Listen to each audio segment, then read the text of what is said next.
श्री साई सच्चरित्र का छठा अध्याय। मुख्य रूप से बाबा के भक्तों पर अद्भुत आशीर्वाद, उनकी सर्वज्ञता और एक भक्त के अहंकार को तोड़ने की लीला पर केंद्रित है। इस अध्याय में मुख्य रूप से दो महत्वपूर्ण घटनाएं शामिल हैं। एक, बाला साहेब भटे की घटना, सर्पदंश से रक्षा।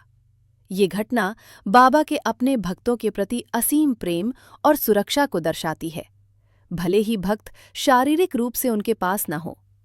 भक्त की समस्या। एक बार बाला साहेब भटे, जो अहमदनगर के एक अधिकारी थे और बाबा के प्रिय भक्त थे, छुट्टियों में अपने परिवार के साथ अपने गांव नेवासा जा रहे थे। सर्पदंश। रात में जब वे विश्राम कर रहे थे तो बाला साहेब के छोटे बेटे को सांप ने काट लिया। डर और निराशा। पूरा परिवार भयभीत और निराशा में डूब गया। परिवार ने सोचा कि अब बच्चे को बचाना असंभव है। वे साईं बाबा को याद करने लगे। बाबा का चमत्कारिक हस्तक्षेप। उसी क्षण एक घोड़े पर सवार व्यक्ति, जो वास्तव में बाबा थे, वहां आया। उसने बच्चे को देखा, उसे उदी, भस्म दी और उसे कुछ जड़ी बूटियां दी। उसने बच्चे को ये कहते हुए आश्वासन दिया कि वो अब ठीक हो जाएगा। बच्चे का ठीक होना। देखते ही देखते बच्चा पूरी तरह से ठीक हो गया। जब बाला साहेब ने उस अश्वारोही, घोड़े पर सवार व्यक्ति को धन्यवाद देना चाहा तो वो अचानक गायब हो गया। शिरडी में पुष्टि। बाद में जब बाला साहेब शिरडी आए तो बाबा ने उन्हें वही घटना याद दिलाई और कहा कि वो उन्हें बचाने के लिए गए थे। इससे बाला साहेब का बाबा के प्रति विश्वास और भी दृढ़ हो गया। बाबा की धूनी, अग्नि। भक्तों के दुख हरने वाली अग्नि, द्वारका माई में जलने वाली बाबा की धूनी आज भी प्रसिद्ध है। अध्याय 6 में धूनी का महत्व बताया गया है। बाबा हमेशा धूनी जलाते थे और उस अग्नि में रखते थे लकड़ियां, गुटखे, धूप और अपने भाव। एक बार भक्तों ने पूछा, बाबा आप धूनी क्यों जलाते हैं? बाबा मुस्कुराए और बोले, ये धूनी मेरे भक्तों के दुख, रोग और पाप को जलाती है। जो लोग बाबा की धूनी की राख उदी लेते थे, उनका दुख दूर होता, मन शांत होता, रोग ठीक हो जाते।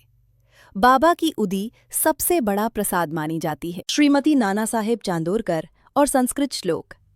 ये घटना बाबा की सर्वज्ञता और भक्तों के अहंकार को शांत करने की लीला का उदाहरण है। चांदोरकर की समस्या। नाना साहेब चांदोरकर की पत्नी श्रीमती चांदोरकर को गर्भावस्था के दौरान अत्यधिक कष्ट हो रहा था। नाना साहेब ने बाबा से प्रार्थना की। बाबा का समाधान। बाबा ने नाना साहेब को एक विशिष्ट संस्कृत श्लोक पढ़कर अपनी पत्नी को पिलाने के लिए कहा। चांदोरकर का अहंकार। नाना साहेब संस्कृत के लिए कहा।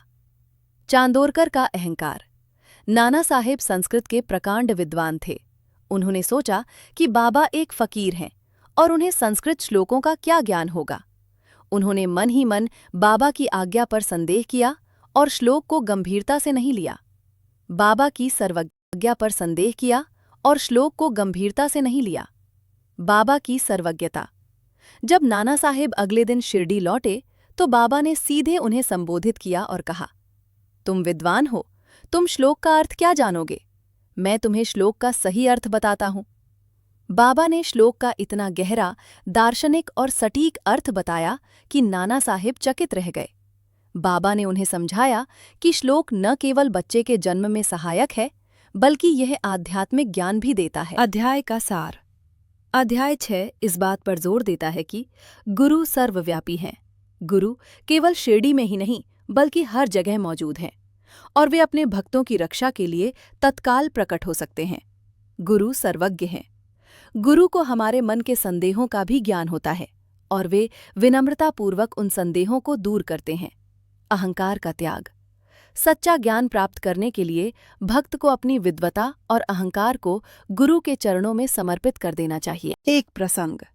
एक महिला मन में सोचकर बाबा के पास आई। क्या बाबा सच में जानते हैं कि मैं क्या सोच रही हूं? जैसे ही वो बाबा के पास पहुंची, बाबा ने कहा, तुझको सब पता करने की जल्दी है क्या? बैठ, सब समझ जाएगी। महिला चकित रह गई। बिना बोले बाबा ने उसका मन पढ़ लिया। श्री सद्गुरु साईनाथार्पणमस्तु। शुभम भवतु। ओम साई राम।